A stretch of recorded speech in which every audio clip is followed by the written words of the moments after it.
a trailer and expect us to wait for the movie. Their prime minister's giving speeches where he says, I have a message for the youth of Pakistan, eat bread or eat my bullet. I think in that environment, perhaps that's not the most conducive to take revisions of our come up with revisions of our policy. However, I believe if we start moving towards peace, then there will be lots of steps that both sides could take to ensure that our neighborhood is a safer place. So here in the U.S., I would say there's a perception that the historical relationship between Pakistan and the United States is slowly withering away, that the United States is now trying to transition to a close relationship with India, and that in turn China is coming and taking Yusuf's place in Pakistan, and then that's adding a whole new dynamic. So as a delegation that came here to strengthen the relationship between Pakistan and the United States, how would you respond to that characterization? Look, as far as vacuums being created, there's no doubt that once the U.S. started to pay less attention to Pakistan, that creates a vacuum. Nature detests a vacuum, and other people take that space. I do believe that the United States is reconsidering its historic approach, or its approach in and around the fall of Kabul. We're talking investment, we're talking minerals, we're talking crypto, we're talking tech, we're talking agriculture. So that's moving in a positive direction. I will say that India has pitched itself as a net security provider for the region, and American taxpayer dollars go into subsidizing the Indian economy and the Indian military-industrial complex in exchange for it supposedly providing this net security provider role. I believe this 5 days of conflict has exposed India. It is not a net security provider. It is a source for insecurity in South Asia, and as a result, insecurity in the region and the globe. They brought the threshold for military armed conflict between Pakistan incredibly low. They launched a war on the basis of a lie, and then they couldn't even win that war, and the US had to intervene and ask and facilitate a ceasefire.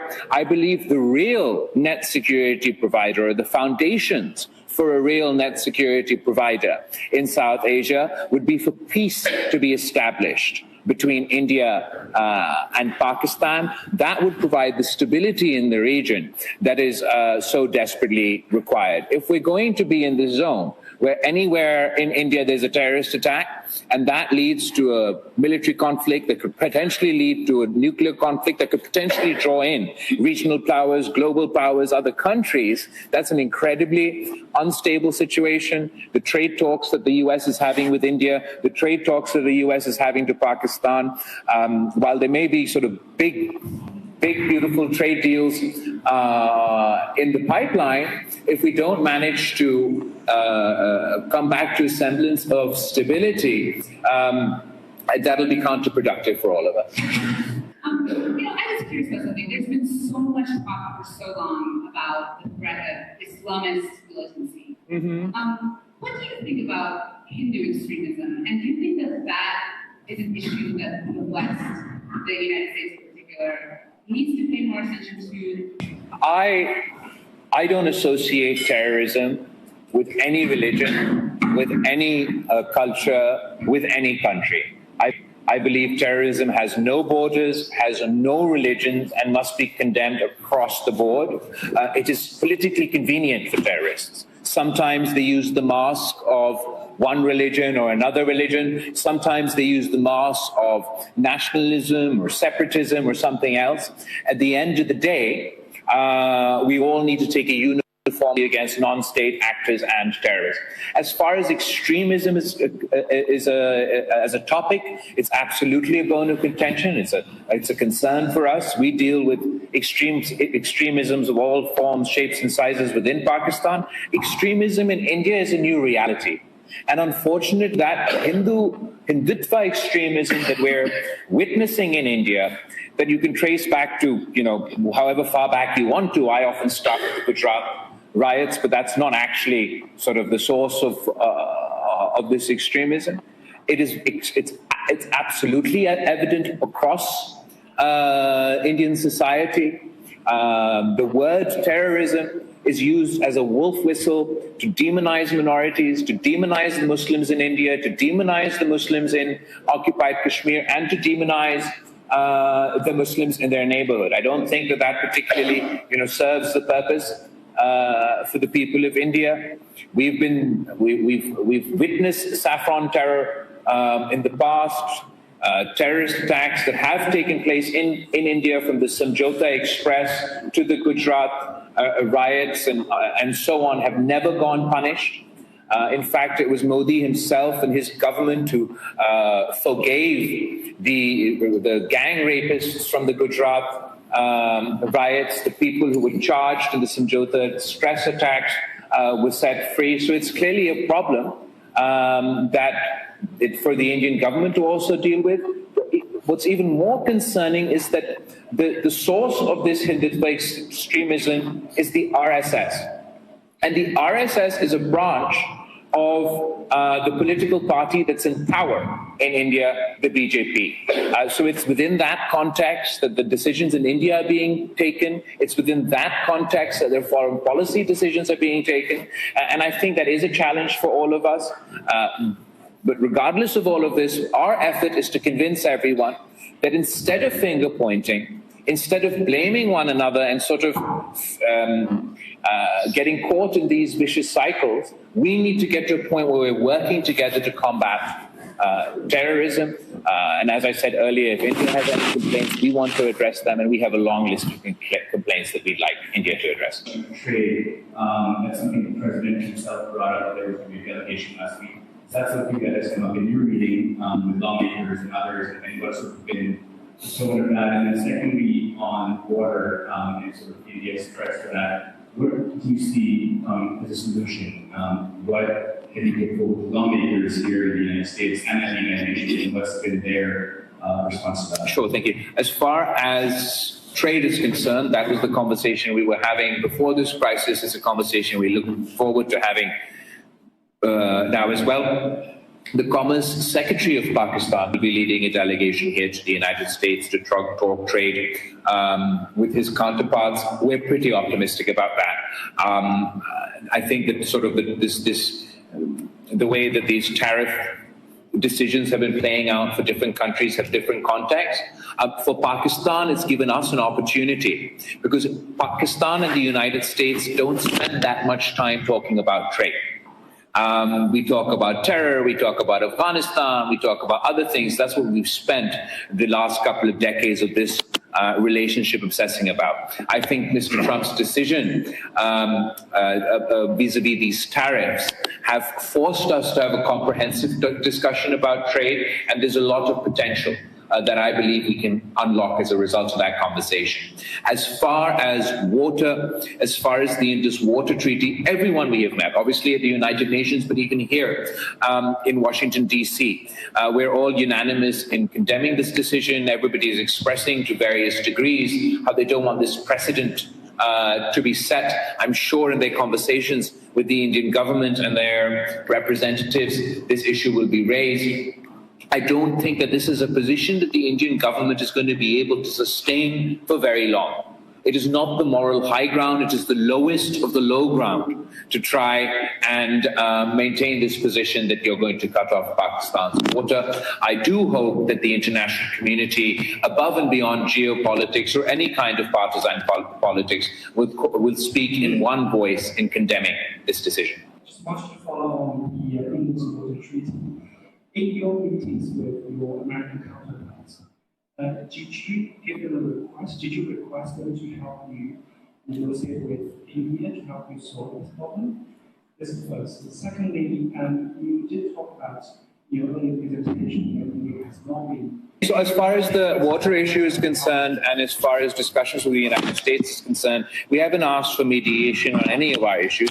We have asked the United States to talk to India as a friend and convince them that we need to sit down and have a comprehensive dialogue encompassing all our issues. The United States representatives that we have met, be it at the United Nations or here at the State Department, obviously expressed concern about this decision and their desire to see this decision taken back. As far as the damage that Pakistan took, we did not lose a single jet in this conflict.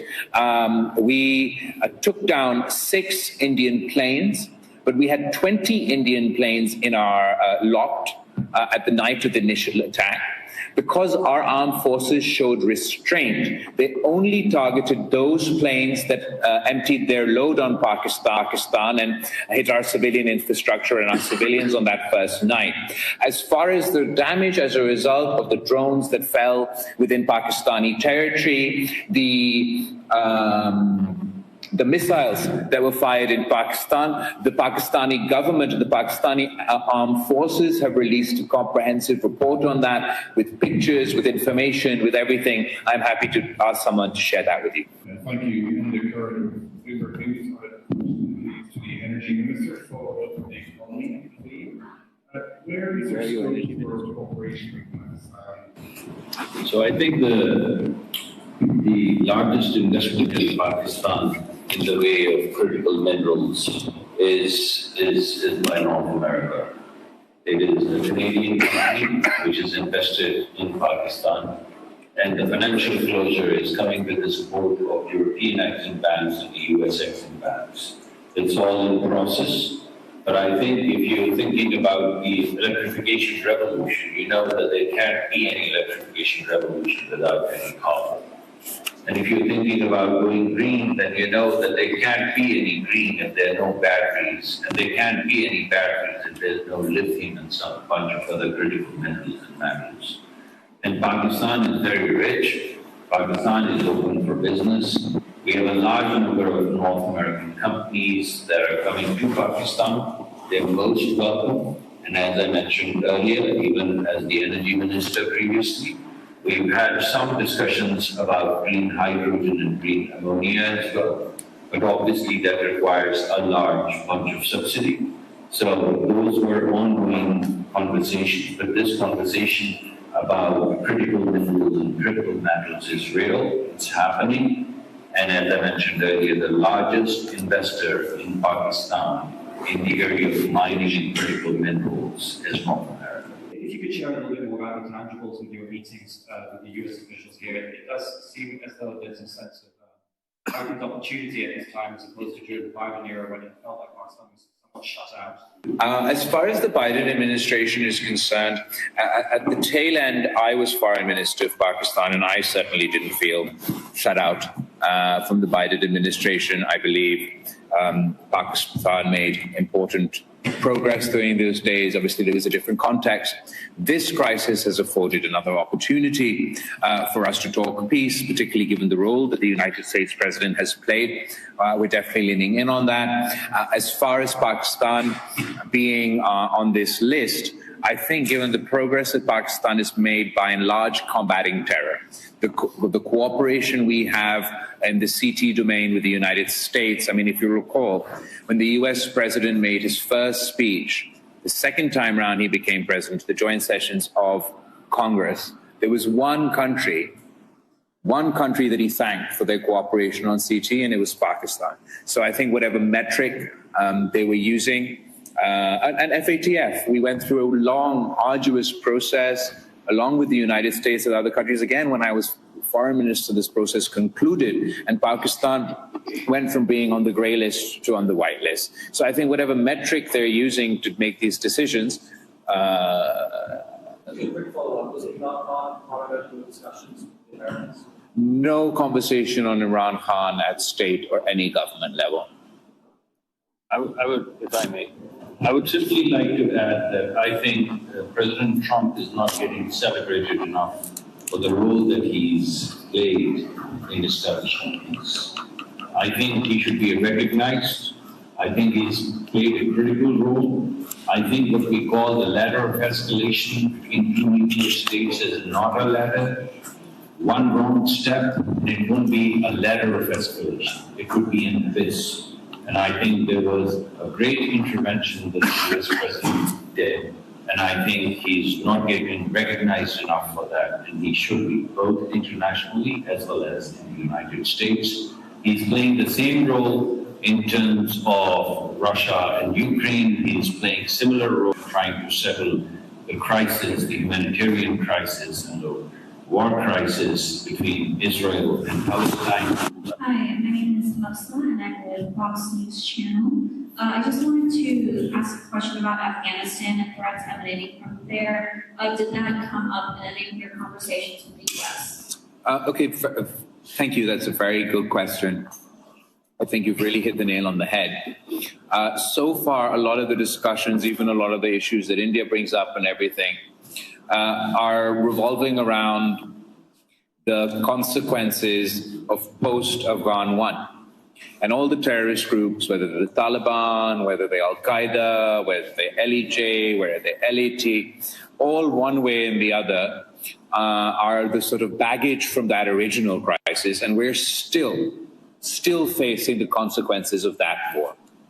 The way in which the pullout took place in Afghanistan, the manner in which that weapons are left behind in Afghanistan is certainly posing a problem for us today. And I'm worried that the actual problem is what's going to happen with the baggage that we've left behind from Afghan 2. Today, it's affecting Pakistan. With the number of terrorist attacks in Pakistan today are more than any time in our history. The radical groups within my country have been empowered, been emboldened by what they see as a victory for the similar mindset within Afghanistan and are challenging the writ of the state in Pakistan. They're attacking our citizens, they're attacking our armed forces, they're attacking our policemen, and we're witnessing these terrorist attacks every single day. What's even more concerning is groups that operate in and out of there or sort of benefiting from the vacuum that's been created in Afghanistan post the fall of Kabul are now cooperating across the ideological spectrum. So disparate groups that have no ideological linkages, they don't have the same goal, the same targeted. They've even operated in the past but not cooperated. Now, because of the freer environment they're experiencing, they are coordinating. And we're seeing groups like the BLA in Balochistan coordinating with the TTP, who have no ideological connection amongst themselves. And what I'm worried about is if these groups can coordinate together, then the other groups, such as Daesh, such as ETIM, that are also operating in and out of there, they also might start cooperating together. And while today Pakistan is facing the brunt of this, tomorrow someone else will, which is why we're even more concerned that India is politicizing the issue of terrorism for their own, whatever the purpose is. Because when you politicize the issue of terrorism, it undermines the actual fight against terrorists. I think we need more cooperation, regional, international, on what are we going to do now that post-Kabul to deal with the remnants, with the terrorism that's left over. As far as the weapons are concerned, you'll be astonished to hear sometimes when we're fighting these terrorist groups within Pakistani territory, the weapons that they have procured through the black market that were left behind in Afghanistan are more advanced than the policemen that they're fighting against. They have night vision capability. I just learned this today, that they have night vision capability that's like fourth generation night vision capability that the Americans had in Afghanistan, that they didn't even sell to Israel. It was that advanced, this technology. And now this technology has found itself in the hands of extremists. So Pakistan is facing the blowback of that today. What I'm really concerned about is, heaven forbid in the future, somebody in and out of Afghanistan crosses into Pakistan or doesn't even cross into Pakistan, but goes on to conduct terrorist attacks in a third country, which is why we're calling for dialogue, comprehensive dialogue that includes terrorism so we can cooperate in the region, but also seeking to cooperate internationally. We have a counter-terrorism dialogue coming up between Pakistan and the United States, and I think it would be very beneficial in the context of your question. Can I add something to this? One major U.S. newspaper traced the weapons used in 12 March train hijacking and terrorism. Those weapons used by terrorists were captured by Pakistan's forces. And the US newspaper traced these weapons back to their American manufacturer. And so the weapons that the United States left in Afghanistan are very clearly being used to perpetrate terror in Pakistan. Sir. John Hudson from the Turkish Criminal Agency. You spoke about the fake news during this escalation, and one of the stories that get attention was the Turkish military support to Pakistan and claims that Turkish planes brought ammunition or some weaponry to Pakistan. So we know there is a cooperation between Pakistan and Turkey in the defense industry and defense field. What can you tell us about the Turkish role during this 5 days of escalation? First, we're obviously very grateful for our relationship with the people of Turkey, with the government of Turkey. As far as our defense procurement is concerned, we procured a lot of our defense equipment also from Turkey. I don't know if I'm allowed to go into specifics, but I can say that we procured equipment from Turkey, and we used that equipment during the conflict. I think this was the first conflict where the opposing side didn't only take issue with Pakistan, but also took issue with anybody who made our planes, or anybody who made our drones, or anybody who made our who facilitated us in that sense. And I think that's a bit strange. There was a lot of disinformation that emanated out of this, but we're incredibly grateful for the role that the Turkish government, the Turkish leadership, the moral support that the Turkish leadership and the Turkish people gave us during this difficult time. Madam, was there a Turkish effort during the escalation as well? Absolutely. There was many friendly countries reached out not only to us, also to India, to try and ensure that the issues didn't escalate and we could work towards a ceasefire. Yes, I have a comment.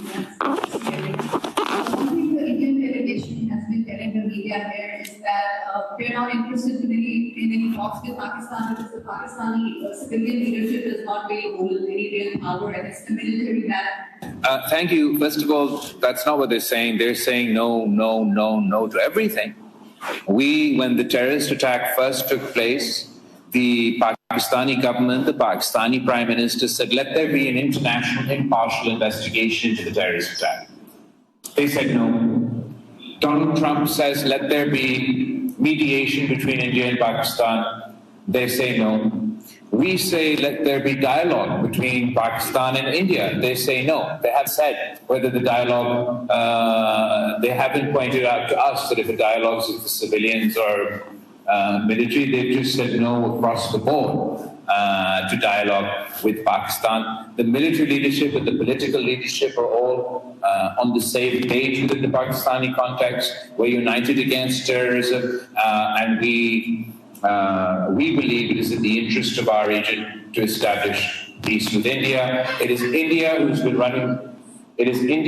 running away from calls for an investigation, and it's been India who's been running away from efforts for dialogue. I believe that is perhaps the lamest excuse for not having a dialogue right now. If they'd like to talk to our generals, I can arrange it. If they'd like to talk to our politicians, I can arrange it. That shouldn't be a problem.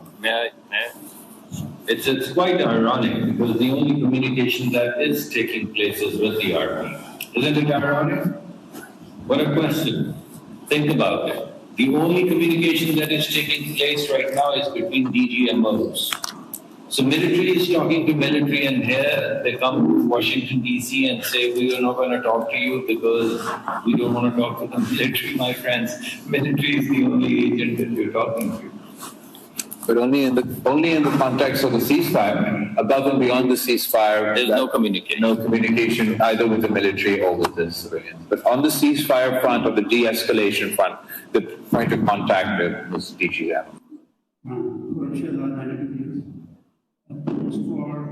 Indian delegation in Washington. They kept the narrative of Pakistan. I mean, I just think that the Indian delegation is getting increasingly desperate. If that's a narrative that they'd like to pitch, so be it. But that was not the basis of this conflict. Supposedly the basis of this conflict was terrorism. Terrorism that took place in Kashmir. They've cut off our water supply. All of these things have nothing to do with China.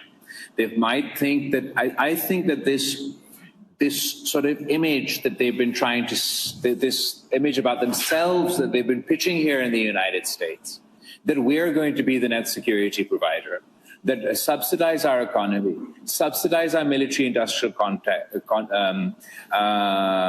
complex for some future war within the region, has actually been exposed and backfired during this conflict.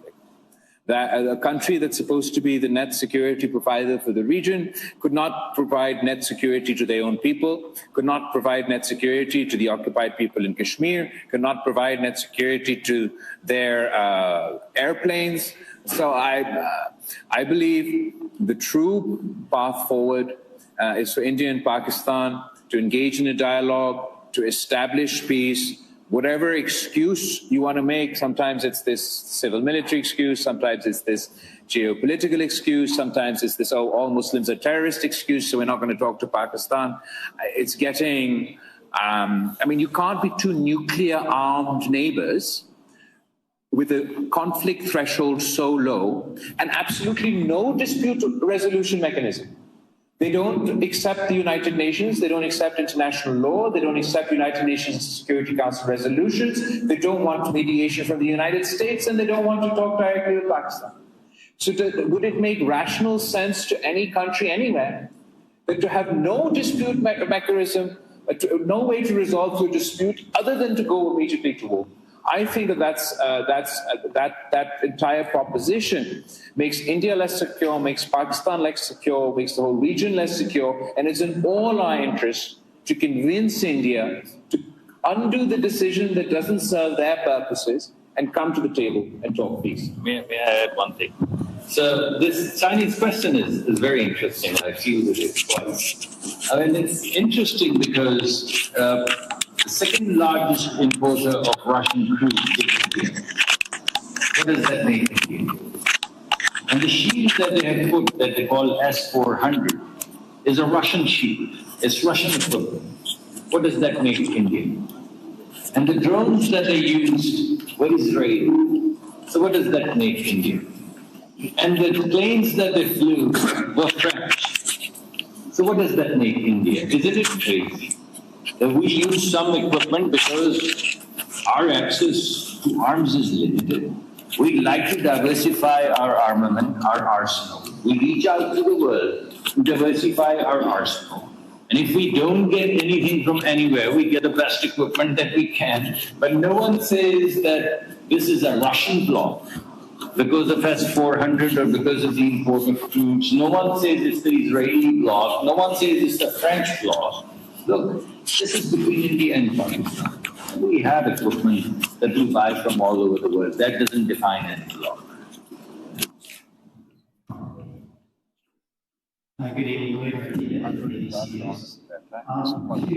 Bhutto, a question you mentioned that you had just learned today about the night vision goggles. No, I knew about the night vision goggles. I knew that night vision was a threat to us, and I didn't understand how they had this visibility. What I just learned today, that this technology was so advanced and so guarded by the United States that they didn't even sell these fourth-generation night vision equipment to their ally Israel, but they left it behind in Afghanistan, and it's now being deployed by terrorists. Thank you. I was going to ask you, who told you that? And how did you learn that? Are you sharing that? Do you consider this a threat now, based on... The night vision was always a threat. The weaponry left behind in Afghanistan was always a threat. All old news. The only new news for me, I learned from my ambassador while we were discussing this today, that equipment, the specific night vision equipment, was so advanced, this fourth generation night vision equipment was so advanced that America didn't even share it with their closest allies. It was only in their own army's use. They left it behind in Afghanistan, and as a result, it is now in the hands of the Taliban. I don't know who else they're selling it to, where else it would have reached. And that's one example. There's obviously lots of other weaponry and other things that we now have to face in the battlefield. Maybe the ambassador can share more details. Mr. Anwari Khan from Dawn News. Yeah. Thank you.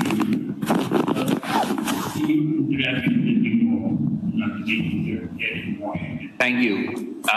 As far as the Indus Water Treaty is concerned, I would say, yeah, absolutely, sort of the people who were the most well-versed on this topic were the United Nations, but everybody was concerned about the weaponization of water and the precedent that this would set. As far as what Pakistan will do, at the moment, just the threat to cut off our water is a violation of the United Nations Charter. Pakistan has already announced if India was to act on this threat, this would be an act of war. It's not something that I say because I want to say it. This is not something that Pakistan relishes. We're not trying to be jingoistic. Existential threat for us. If India goes on to implement this threat, we will be forced to fight a war, potentially the first nuclear war over water.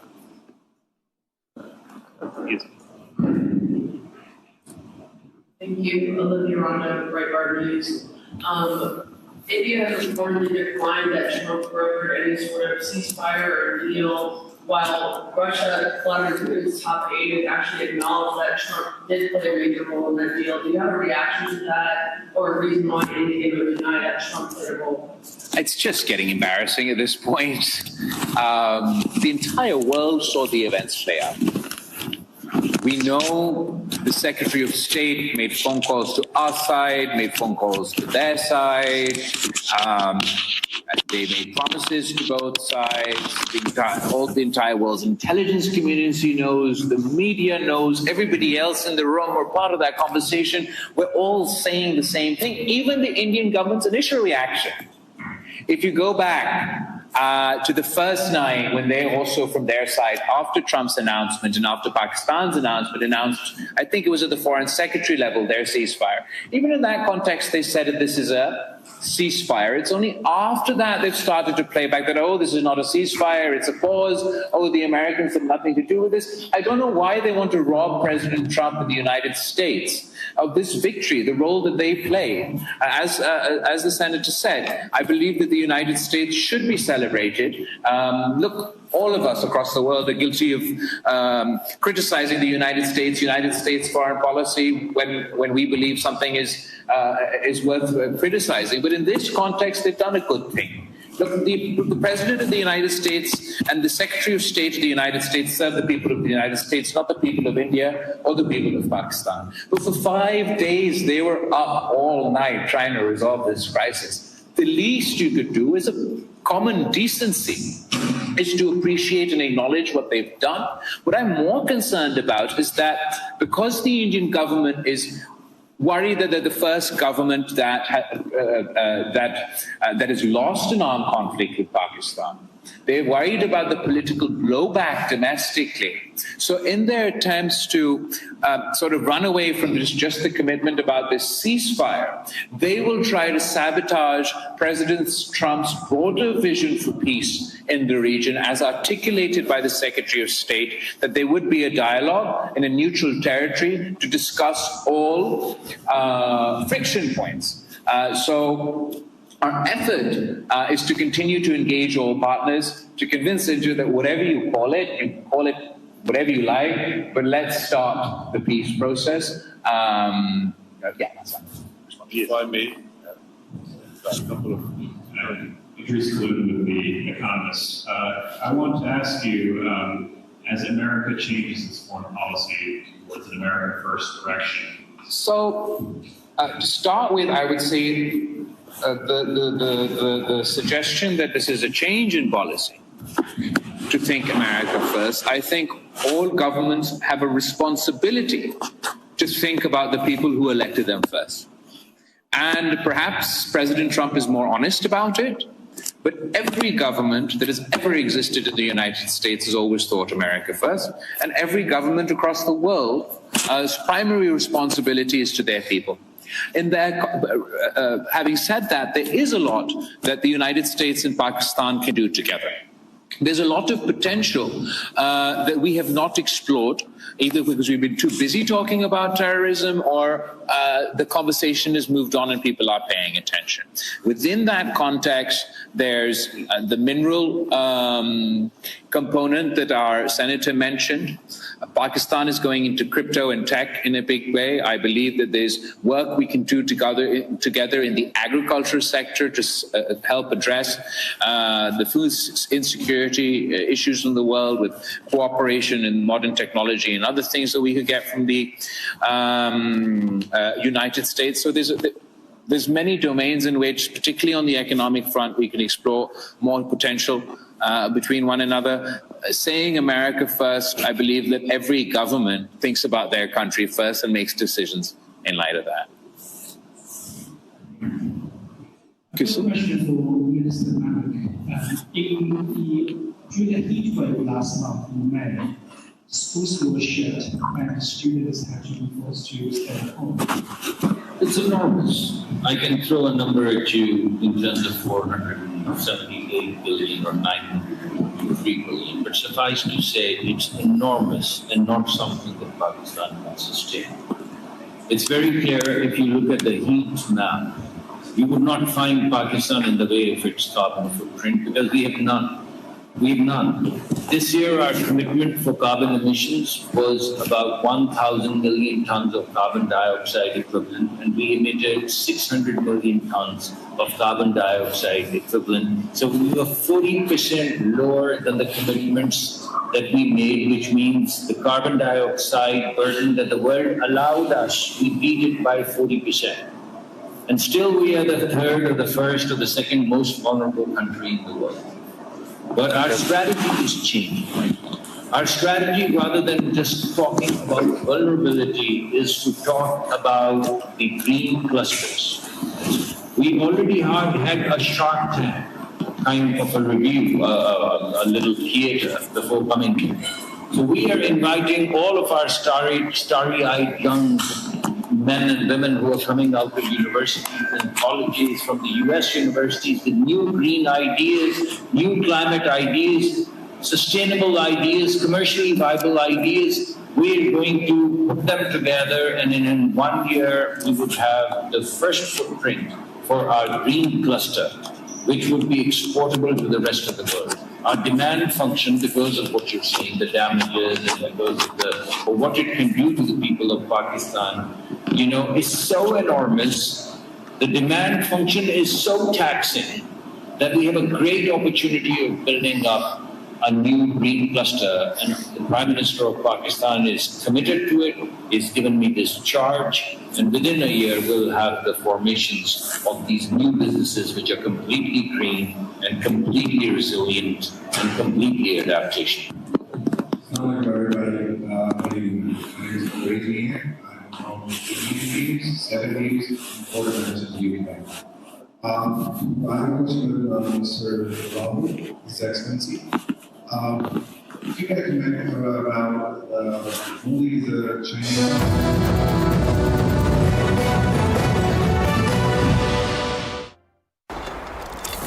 अबे छोटे आग लगी कुछ ले क्या आग लगते हैं उस्ताद अबे ये क्या है 10 की 2 मिल रही थी उस्ताद